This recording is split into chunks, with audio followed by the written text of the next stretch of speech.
But it had like a sense of sensitive humor that I thought tends to work, and I usually enjoy. It requires a lot of self awareness around the characters and the conceit that I thought the piece really had a strong grasp of, and I think that usually contains settings like this in a restaurant or a couple of people is actually very difficult to pull off. There's a lot of pressure on the performers to maintain a sense of emotional range and comedic range that it could be very limited given the setup. But I thought the piece worked well within that construct and knew how to use the characters in a way to sort of build a sense of rhythm and a sense of plot within the piece, especially in the short run time. And I thought that especially our two main leads worked very well, especially the woman. I thought she was quite excellent in sort of maintaining a range of emotions and humor that I thought fit the piece quite well, especially given how she had to deal with other characters who are bouncing off of her ideas in ways that you might not expect, especially given how the waitress, not the waiter,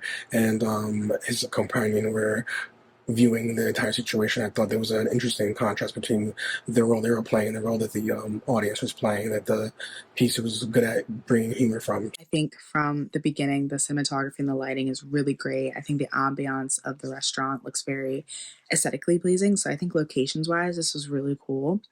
I like how from the start you really just think the mom is like a crazy, basically a crazy woman who is seeing this ghost that her son cannot see. So I kind of liked how they were just like two different sides of the same coin.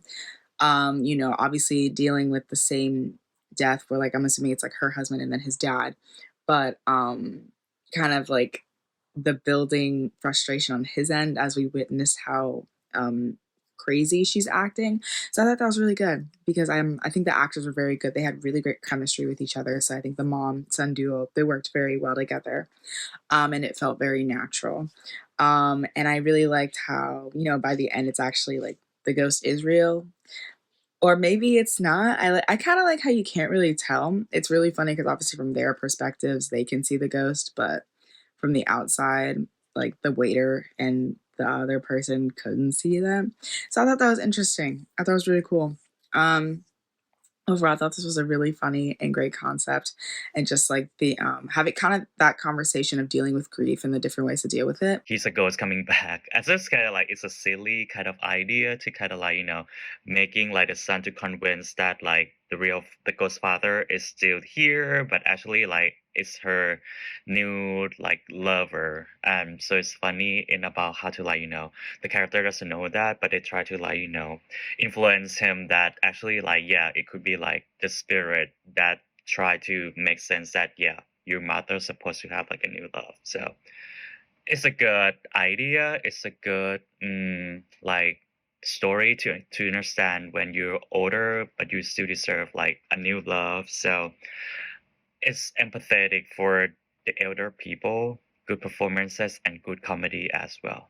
That it was taking on a topic of like death and the passing of a loved one, and because of that everybody was a little bit older in this, and I think that that was great. I think it was really believable and really realistic, and having her son seemingly, a little bit older, not like some young mid-20s guy, I think adds another layer into all of this that they were really playing with and really going off of, with like obviously the kind of strained relationship with his father that they were portraying, the fact that him and his mom clearly have a complicated dynamic.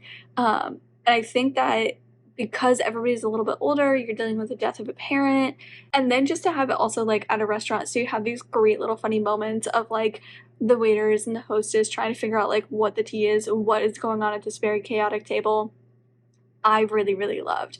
And then to have the mom's like full blown commitment to believing in this and staying by what she believes and not taking any crap from anyone about it. And her son is clearly just trying to like figure out the best way to help his mom, like trying to figure out the best way to navigate the situation. And then you have like just like the unveiling things at the very end where it is all kinds of messy. And I absolutely love it. I thought that was the best way to end it.